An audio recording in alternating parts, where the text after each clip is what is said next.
In today's video, I'm going to teach you how to add QR code in Adobe Express. First, open your project in Adobe Express so you're working on the design where you want the QR code to appear. This can be a flyer, poster, business card, presentation, or any other layout. It's a good idea to already have your main content in place, because that makes it easier to decide where the QR code should go and how large it needs to be. Once your project is open, move over to the left-hand toolbar and click on Add-ons. This is where Adobe Express lets you bring in extra tools and features. In the Add-ons panel, use the search field and type in QR code or QR code generator.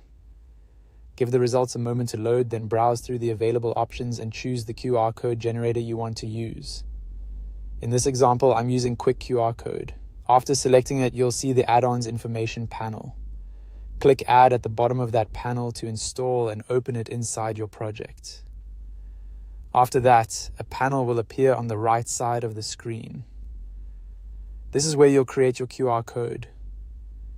You can choose the type of content you want the code to link to, such as a website address or plain text.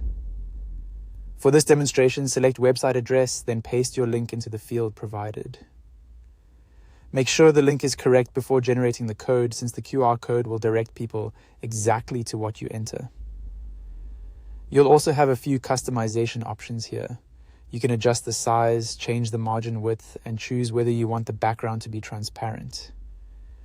These settings can help the QR code fit more cleanly into your design, especially if you're placing it over a colored or custom background.